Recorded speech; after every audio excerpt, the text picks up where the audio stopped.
दोस्तों, आप सभी को मेरा नमस्कार है भाई। तो जैसे कि पिछले कुछ दिनों में आप लोगों ने देखा है कि किस तरीके से एसएससी में हजारों कमियां निकल करके सामने आई हैं, रेलवे में हजारों कमियां निकल करके सामने आई हैं और अलग अलग राज्यों के जो परीक्षाएं हो रही हैं उनकी व्यवस्था कितनी लचर है। यहाँ पे किस तरीके से यहाँ पर आपको एग्जाम के नाम पर धोखा दिया जा रहा है, किस तरीके से कैलेंडर निकालने के बाद भी यहाँ पर परीक्षा नहीं हो रही है और सेंटर ऐसे तबेले में दिया जा रहा है जहां पर इंसान पेपर देने के बजाय मुझे लग रहा है जाकर के टूर करके आ रहा है। भारत के अलग अलग राज्यों में आपको भ्रमण कराया जा रहा है। उसके ऊपर में तमाम तरह की बातें हम सारे के सारे कर चुके हैं। क्या लचर व्यवस्था इस सिस्टम की, हम उसके बारे में भी आपको बता चुके हैं। महीने भर से हम लोग बहुत शांतिपूर्ण तरीके से हम लोगों ने ट्वीट भी किया, सरकार को अपनी बात पहुंचाई, लोकल एमपी एमएलए डीएम हम सब ने उनको ज्ञापन भी दी, बातें भी की, लेकिन कहीं पर दूर दूर तक पूरे देश में उसके खिलाफ कोई भी सुनवाई नहीं हुई। एक सरकार की नोटिस नहीं आई, एक एसएससी की तरफ से कोई नोटिस नहीं आया, कहीं पर डीओपीटी मिनिस्टर साहब के माध्यम से एक ट्वीट तक नहीं आया कि हाँ ये गलत हो रहा है, हम इसके ऊपर में कहीं पर भी कोई भी संज्ञान लेते हैं।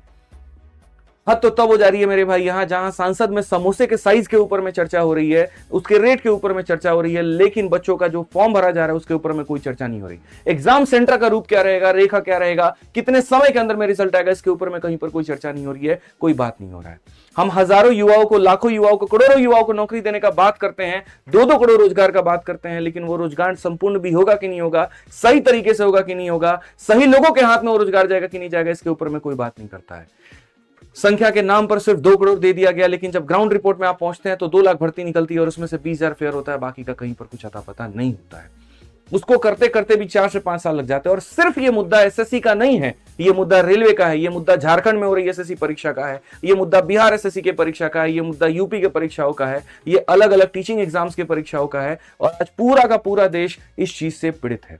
कोई एक पर्टिकुलर प्रणाली नहीं है, कहीं पर कोई एक व्यवस्था नहीं है, कहीं बच्चों को वादा कर दिया जाए तो पेपर समय पर नहीं होता। इसके खिलाफ पूरे भारत में युवाओं के अंदर एक बहुत बड़ा आक्रोश है, एक दुख है सबके अंदर में यहां पर कि हो तो क्या हो। और इसी के लिए 31 जुलाई को मेरे भाई सारे के सारे शिक्षक जो है डीओपीटी मिनिस्टर साहब से मिलने गए थे, उनके सामने अपनी बात रखने गए थे, लेकिन वहां पर जो हुआ वो एकदम अपने आप में बहुत ही ज्यादा दर्दनाक, बहुत ही ज्यादा भयावह था।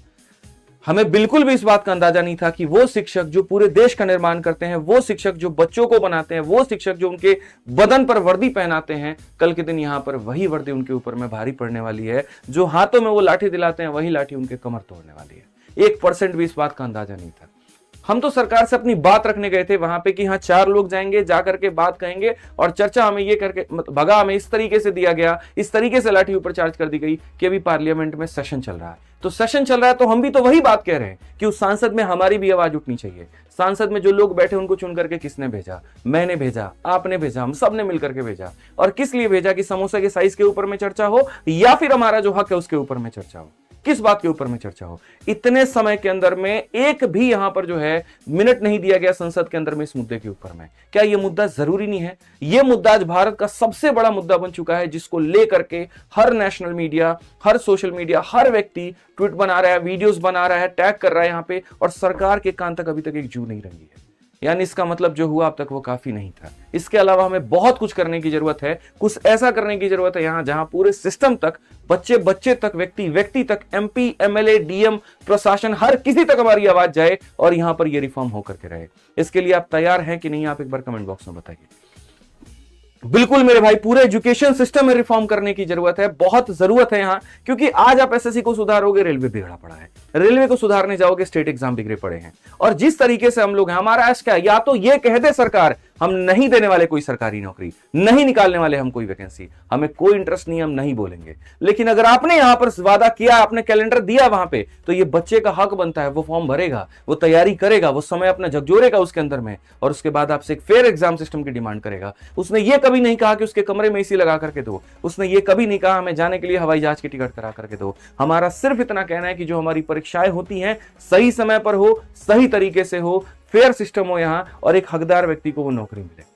आज बहुत दुख होता है देख करके कि जब एक बच्चा सालों साल की मेहनत करके किसी सेंटर पर पेपर देने पहुंचता है और सेंटर का अता पता नहीं चलता, कहीं गलती से अता पता लग भी जाता है और पेपर देने जाता है वहां पर, तो माउस के, कीबोर्ड के, सर्वर के 1 से 2 मिनट के लैगिंग करने के चलते वहां पर उसका पूरा पूरा साल बर्बाद हो जाता है। और उससे ज्यादा दुख तब इस बात का होता है जब चेयरमैन साहब आकर के ये कहते हैं, हाँ हमें पता चल रहा है यहां पर कि थोड़ी दिक्कतें आ रही हैं, बाहर से कोई हमारे सिस्टम को हैक करने की कोशिश करता है, तो हम तुरंत सिस्टम को रिबूट कर देते हैं और उस बच्चे को दूसरे पे शिफ्ट कर देते हैं। ये तो आपने बड़े सफाई से इस बात को कह दी, लेकिन एक बार भी आपने सोचा कि वो रीबूट करने के दौरान में उस बच्चे का टाइमर चल रहा है, शिफ्ट करने के दौरान में उसका मेंटल प्रेशर क्या हो रहा है? आप ऐसी टेक्नोलॉजी क्यों नहीं बनाते कि आपको रीबूट करने की आवश्यकता ना पड़े? आज भारत में इतनी सारी कंपनियां हैं, सभी बढ़िया तरीके से काम करती हैं, किसी का सिस्टम क्यों नहीं हैक होता है? लेकिन आप एक छोटा सा सरकारी नौकरी का पेपर करवा रहे हैं और वो आपका हैक हो जा रहा है। आप खुद एक तरफ मान रहे हैं कि सिस्टम में गड़बड़ी है, लेकिन आप उसके ऊपर में बड़े लेवल का समाधान करने के बजाय आपने नन्हे मुन्ने लोगों के हाथ में सेंटर दे रखा है। 10-10 लाख रुपए में, 12-12 लाख रुपए के अंदर में सेंटर बिक रहे हैं। क्या गारंटी है यहां पर कि वो सही तरीके से परीक्षा लेंगे? आप इस बात को बताइए। इसको लेकर के मेरे भाई हमने एक बहुत बढ़िया तरीके से 31 जुलाई को अपनी बात रखी, लेकिन शायद वो बात बढ़िया तरीके से नहीं गई।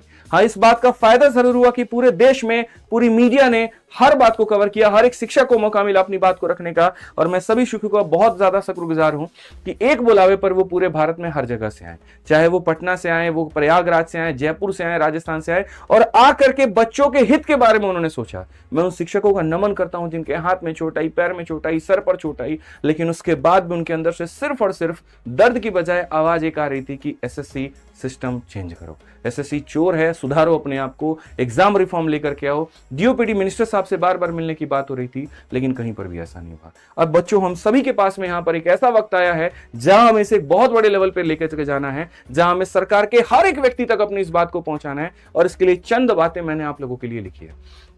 काफी लोग ये पूछ भी रहे थे कि सर आप ठीक हैं, नहीं है? भाई देखो, मेरे शरीर पे 10 चोट और आ जाए ना, मुझे फर्क नहीं पड़ेगा, लेकिन एक बच्चे के दिमाग पर जो चोट आती है ना, वो मुझे सबसे ज्यादा फर्क डालता है। हम बच्चे के साथ में साल साल भर, लोग पूछते हैं, पुलिस वालों ने पूछा आप क्यों आए उनके जगह पर, उनके गार्जियन क्यों नहीं है, कोई और क्यों नहीं आए? उन्हें कौन बताए यहाँ पर कि माँ बाप को भी उसका पता नहीं होता जितना हमें उस बच्चे के बारे में पता होता है। वो हमारी क्लास में सारा टाइम बैठा होता है, हमसे पूछ रहा होता है, हमसे जान रहा होता है, फॉर्म भरते वक्त में हमें कॉल करेगा, रिजल्ट आने पर हमें कॉल करेगा, ज्वाइनिंग लेटर आने पर हमें कॉल करेगा, डिपार्टमेंट में कोई केस सॉल्व कर रहा है तो हमें बताता है। इस तरीके से एक बच्चा अगर इमोशनली कनेक्टेड है तो फिर गड़बड़ी में हो रही बातों को वो किससे कहने जाए? हमें पता है कि सरकार उसकी बात को नहीं सुनती है, हमें पता है यहां पर कि उसके लिए कहीं पर कोई चेंज नहीं हो सकता है, इसीलिए वो हमसे कहता है, हम सभी शिक्षकों से कहता है, और इसी वजह से ये शिक्षक समाज जो है वो आ गया है उनके लिए। लेकिन बदले में उनको मिला क्या? तो लाठी, जेल, एफआईआर, और इसके अलावा कुछ नहीं।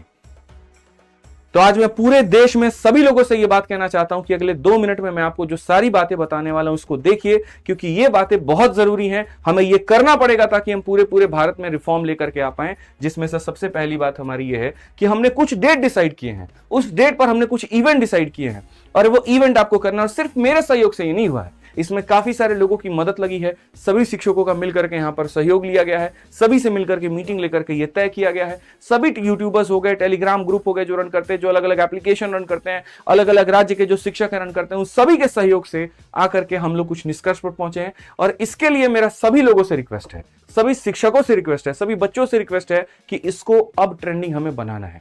देखिए, एक दिन आप कोई काम करते हैं और उसके बाद में आप शांत हो जाते हैं तो यकीन मानिए आपको रिजल्ट कभी भी नहीं मिलेगा, इस तरीके से रिफॉर्म कभी भी नहीं आएगा। सरकार भी यही चाहती थी कि तुम तांडव करने आ रहे हो, हम 10 तरीके लगा करके तुमको रोक देंगे, और यही हुआ कि आपको बसों में भर करके अलग अलग जगह पर छोड़ा गया ताकि ये मुद्दा शांत किया जा सके। लेकिन हम ठेहल आदमी हैं, हम लोग ऐसा थेथर बन जाएंगे ना इसके लिए कि तुम हमको जितना डराओगे, जितना दबाओगे, हम ऊपर उतना उठेंगे। स्पॉन्ज जानते हो दबाते हैं, लेकिन जैसे छोड़ोगे हाथ वैसे उठ जाएगा। तो बस यही काम करना है मेरे भाई कि हमें हमारी आवाज सरकार तक निष्पक्ष तरीके से पहुंचानी है। हमने कोई चोरी नहीं किया, हमने कोई गुनाह नहीं किया, जो हमारा हक है हम वो मांग रहे हैं। जिसमें सबसे पहला काम इस पूरे देश के हर एक युवा को, हर एक शिक्षक को यह करना है कि कल 4 अगस्त को दोपहर के 12 बजे देश भर में एक साथ सभी जिलों में, चाहे कलेक्टर कार्यालय हो, एमपी कार्यालय हो, एमएलए कार्यालय हो, सभी लोगों को आप जाकर के ज्ञापन सौंपेंगे। ज्ञापन का ड्राफ्ट हम एक सैंपल आपको प्रिपेयर करके दे देंगे, आप उसमें थोड़ा बहुत चेंजेस करके आप अपने डीएम साहब को भेज सकते हैं, अपने एमपी साहब को भेज सकते हैं, अपने एमएलए साहब को भेज सकते हैं। उसमें आप अपने पर्टिकुलर तरीके से एग्जाम के बारे में गलतियां या जो रिफॉर्म आप चाहते हैं, जो धांधलियां हो रही हैं, उसको पूरा बढ़िया तरीके से लिख करके भेजें। यह मुद्दा सिर्फ एसएससी का नहीं है, यह मुद्दा सिर्फ रेलवे का नहीं है, यह मुद्दा सिर्फ स्टेट एग्जाम का नहीं है, यह मुद्दा हर एक परीक्षा का है। इसलिए चाहे 50 बच्चे का कोई इंस्टीट्यूट क्यों ना हो, 100 बच्चों का इंस्टीट्यूट क्यों ना हो, या 1 लाख बच्चों का इंस्टीट्यूट क्यों ना हो, सभी लोगों से मेरा आग्रह है यहां पर कि वो इंस्टीट्यूट के जो ऑनर्स हैं, जो टीचर्स हैं, जो यहां पर मालिक है उनके, वो अपने बच्चों के साथ में जाए। स्टूडेंट का जो यूनियन है वो साथ में जाए। कोई कॉलेज है तो कॉलेज का लीडर अपने बच्चों के साथ में जाए और जा करके बस बहुत शांतिपूर्ण तरीके से आप अपने डीएम को, आप अपने एमपी को, आप अपने एमएलए को वो ज्ञापन सौंपेंगे।